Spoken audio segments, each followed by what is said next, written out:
Welcome to this explainer.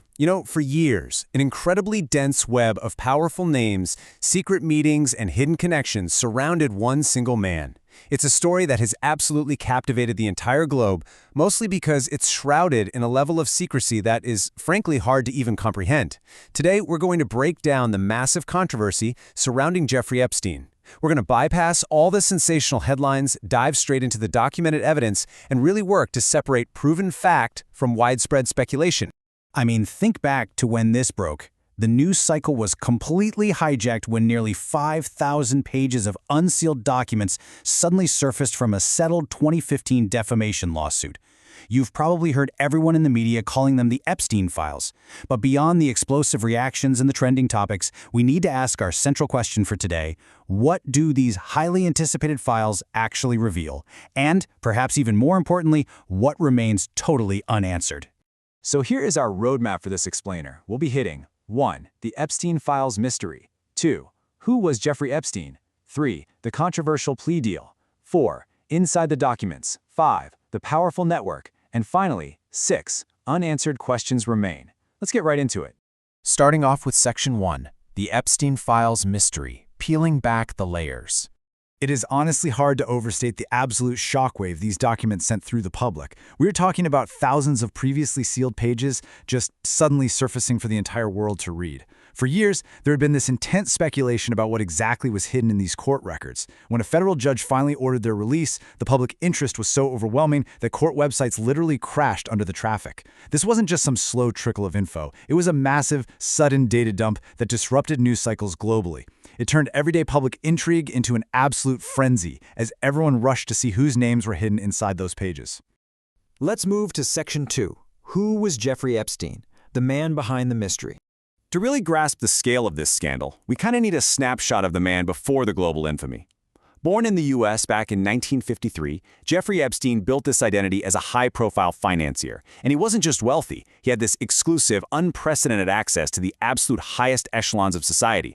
We're talking a lifestyle defined by a customized Boeing 727 private jet, one of the largest private townhouses in Manhattan, a sprawling ranch in New Mexico, and his own private island in the U.S. Virgin Islands. He had a Rolodex that let him mingle seamlessly with Ivy League academics, foreign dignitaries, the whole shebang.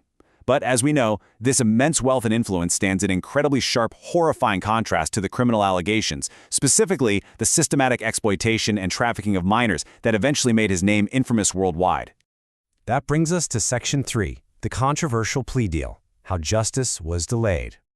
Let's walk through this timeline, because this is where the story gets incredibly complicated and deeply, deeply frustrating for the victims. Back in the early 2000s, multiple allegations involving underage victims started to surface, and serious investigations kicked off down in Florida. But then, look at what happens in 2008. Epstein's legal team actually manages to secure a highly controversial, incredibly lenient non-prosecution agreement. This deal essentially shielded potential co-conspirators from federal charges, and get this, it was negotiated while keeping the victims completely in the dark. Epstein served just 13 months in a county jail with really generous day release privileges. That staggering gap between the severity of his crimes and his punishment, yeah, that's a massive point of criticism.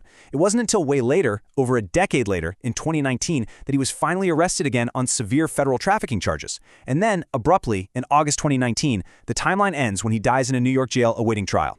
So what evidence was left behind? Section 4. Inside the documents. What the files actually are. It's kind of fascinating how mundane some of these items sound on paper. The Epstein files are, at their core, unsealed records stemming from a 2015 civil defamation lawsuit filed by Virginia Giuffre against Ghislaine Maxwell. So we're looking at formal court documents, lengthy witness testimonies, sworn depositions, and of course, those highly detailed flight logs. But while they might just look like standard legal paperwork, the secrets they hold are explosive. These pages give us this unprecedented, granular insight into the day-to-day logistics of his operations across decades.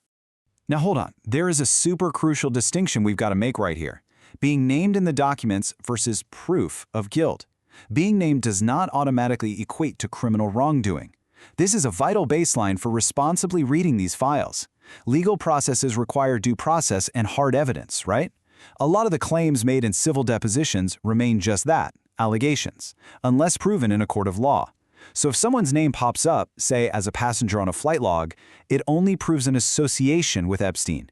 it absolutely does not mean that they participated in or even had any idea about the crimes happening behind closed doors. All right, so with that critical context in mind, let's break down exactly what's actually inside these releases. First up, we've got the flight logs, spanning years, meticulously tracking hundreds of flights and the passengers who traveled on his private planes. Then we have the harrowing testimonies and depositions from alleged victims.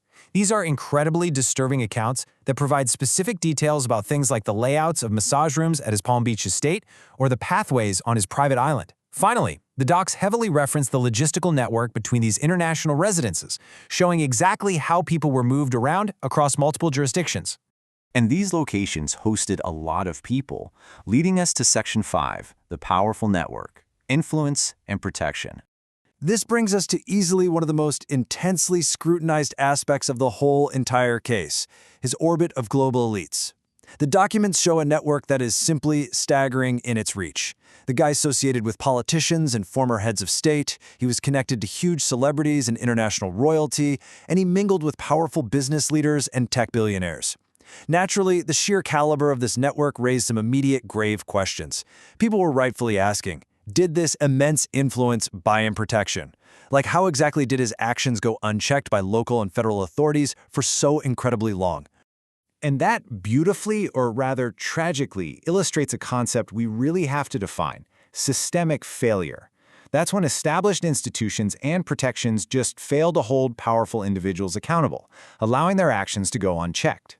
Epstein's vast network, combined with that incredibly lenient treatment he got for years, forces us to look at this definition and wonder how the system broke down so spectacularly. And hey, this matters deeply to every single one of us, because when systemic failure happens, it completely shatters public trust. When the rules don't seem to apply to the folks at the very top, it undermines the foundation of justice for the rest of us. Which brings us to our final section, Section 6, Unanswered Questions Remain. The Lingering Mysteries. Let's trace the sequence of his final days, because the security anomalies here are just staggering. Step 1. In August 2019, Epstein is sitting in a highly secure federal holding facility in New York, facing charges that could put him away for life. Step 2. Then, inexplicably, the cameras monitoring his specific tier just go dark. Step 3. Adding to this bizarre sequence, guards reportedly fall asleep, completely failing to conduct their mandatory half-hourly checks, and they later falsified records to cover it up. Finally, Step 4. The medical examiner declares an official ruling of suicide. This cascading series of monumental institutional failures instantly ignited massive public skepticism. I mean, it created the perfect storm for all the theories that persist today, simply because the official timeline feels so improbable to so many people. At the end of the day, studying these files is absolutely vital. Why? Because they expose deeply troubling patterns of behavior. They reveal precisely how our justice systems may have completely failed vulnerable victims for over a decade. And they raise major, necessary questions about accountability among the world's elite. But, and we must responsibly remember this, not everything in those files is verified fact. Some info, especially secondhand accounts inside those depositions, definitely remains disputed or incomplete. So, to wrap this up, the Epstein files have undeniably ripped open a window into a dark world of power, secrecy, and profound institutional failure. We've seen the network, we've walked through the deeply flawed legal timeline, and we've looked at what those unsealed pages actually contain. But even with nearly 5,000 pages out in the open, we are still left with one final provocative thought. Who knew what and when? And ultimately, will the full truth ever really be known? Thank you so much for joining me for this explainer, and remember to keep asking the tough questions.